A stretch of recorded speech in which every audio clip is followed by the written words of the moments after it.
Kanalımdan ve mutfağımdan herkese merhabalar. Kanalıma hoş geldiniz. Bugün sizlere çok sevilen, çok beğenilen zeytinyağlı yaprak sarma tarifimle geldim. Sizleri çok bekletmeden hemen tarife geçiyorum. Tarifimize başlamadan önce dondurucudan saklamış olduğum yapraklarımı aldım. Streçe sarıp dondurucuya kaldırmıştım. Yaklaşık bir ay kadar kaldı. Ilık suyun içerisinde bırakıyorum. Üzerini bir tabak ile basınç yaparak bu şekilde yarım saat kadar bekletiyorum.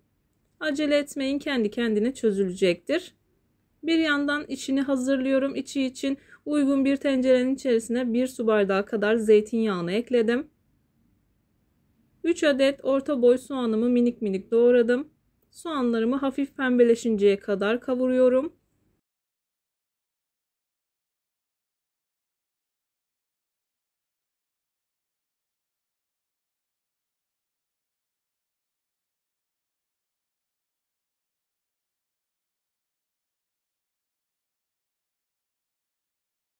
Soğanlarım hafif yumuşayıp pembeleştikten sonra 1 yemek kaşığı kadar biber salçası, 1 yemek kaşığı kadar da domates salçası kullanıyorum. Salça miktarını tamamen kendi damak tadınıza göre ayarlayabilirsiniz. Bu şekilde bizim için tam geliyor. Salçalar ev yapımı olduğu için tuz miktarını ona göre ayarlayacağım. Sizler de kullandığınız malzemelere göre tuz miktarını ayarlayabilirsiniz. Salçaların kokusu çıkıncaya kadar 1-2 dakika kadar kavuruyorum.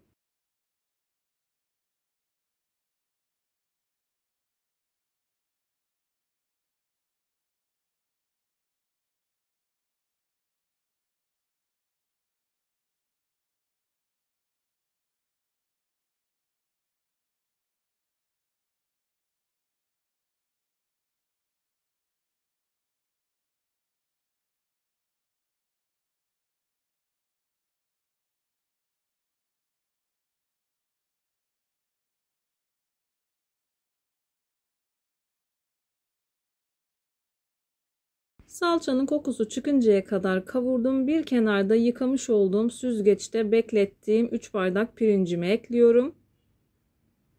Pirincimi 1-2 dakika kadar kavuruyorum. Baharatlarımı ekliyorum. Baharatları dilerseniz kendi damak tadınıza göre ayarlayabilirsiniz veya benim kullandığım miktarda kullanabilirsiniz.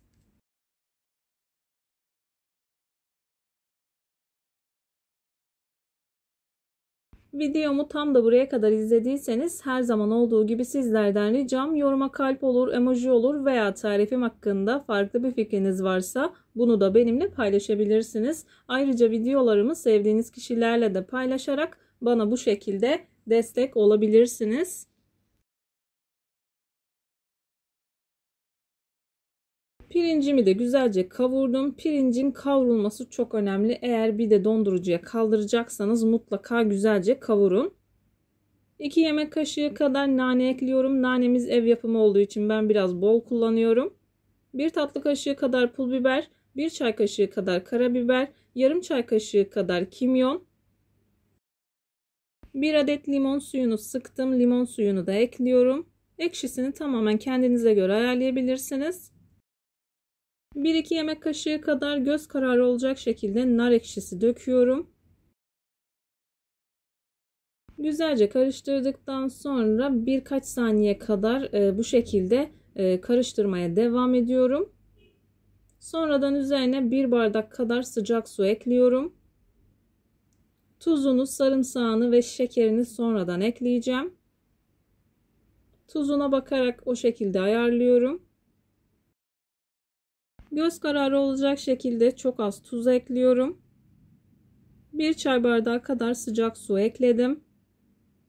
2 diş sarımsak, 1 tatlı kaşığı kadar da toz şeker ekliyorum. Dilerseniz 2 adet küp şeker kullanabilirsiniz. Zeytinyağlılara toz şeker gerçekten çok yakışıyor. Lezzetini ortaya çıkartıyor. Eğer daha önce denemediyseniz mutlaka denemenizi tavsiye ederim. Videolarımda yapmış olduğum tariflerin elimden geldiği kadarıyla püf noktalarını vermeye çalışıyorum. Ama yine de aklınıza takılan herhangi bir şey olursa yorumlara yazarsanız gördüğüm zaman sizlere dönüş sağlarım. Yine aynı zamanda videonun altındaki açıklama kısmına malzeme listesini tam not olarak ekleyeceğim. Dilerseniz oradan da bakabilirsiniz.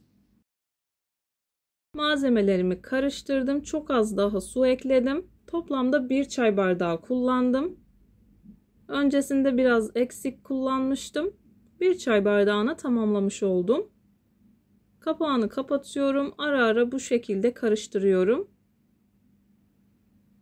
Suyunu tamamen çektikten sonra soğuması için kenara alacağım.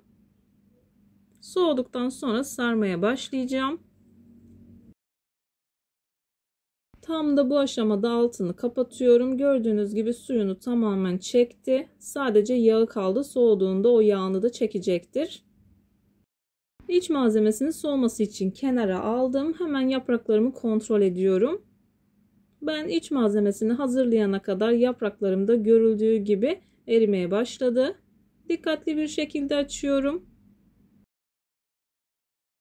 Donuk olduğu için bir anda açmaya kalkarsanız kırılma yapabilir. Tamamen erimesini bekleyin.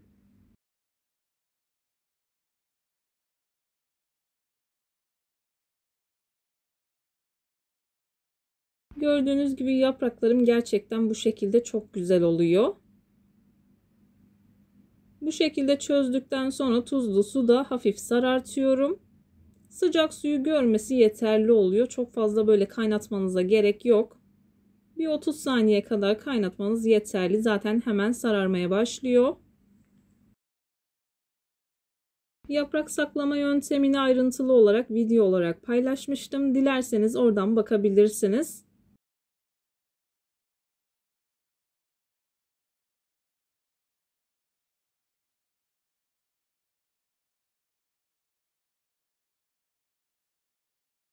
Yapraklarımı tamamen çözdürdüm. Sararttıktan sonra hızlı bir şekilde sarma işlemine başladım.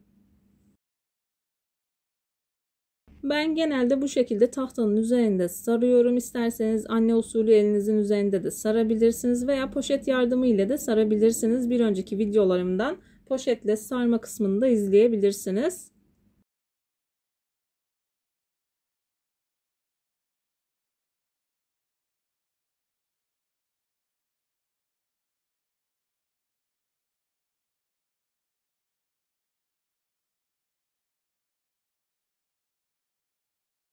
Yapraklarımı sarma yöntemine devam ederken tavada çok güzel poğaça yaptım. Sizlerle de paylaşmak istiyorum. Yakından göstereceğim. Bir önceki videodan ayrıntılı olarak izleyebilirsiniz. Poğaçayı bu şekilde hazırladığınız zaman gerçekten çok güzel oluyor. İçerisi göz göz, inanılmaz lezzetli oldu. Mutlaka deneyin. Denedikten sonra da o değerli yorumlarınızı mutlaka bekliyorum. Hızlı bir şekilde sarma işlemini tamamlıyorum. Yaklaşık yarım kilo kadar yaprak kullandım ama tam gramaj olarak veremiyorum. Çünkü ben dondurucuda sakladığım için gramajla kaldırmamıştım. İç harcını tamamen kullandım. Ona göre suyunu ekliyorum. Suyunu gördüğünüz gibi üzerini hafif geçmesi yeterli olacaktır. Şöyle bir salladım. Üzerine yarım çay bardağı kadar zeytinyağını gezdirdim. Uygun bir tabak ile kapatıyorum. Kapağını kapattıktan sonra ilk etapta orta ateşte, daha sonra kısık ateşte pişirdim. Daha ekşili olsun isterseniz üzerine nar ekşisi gezdirebilirsiniz. Kaynattığınız zaman limonu sıkıp o şekilde de kaynatabilirsiniz. Videomu beğendiyseniz beğenmeyi, kanalıma hala abone değilseniz bu videodan sonra kanalıma abone olmayı, bildirim zilini açmayı lütfen unutmayın. Kendinize ve sevdiklerinize çok iyi bakın. Başka bir tarifte, başka bir lezzette görüşmek üzere. Hoşça kalın. Allah'a emanet olun.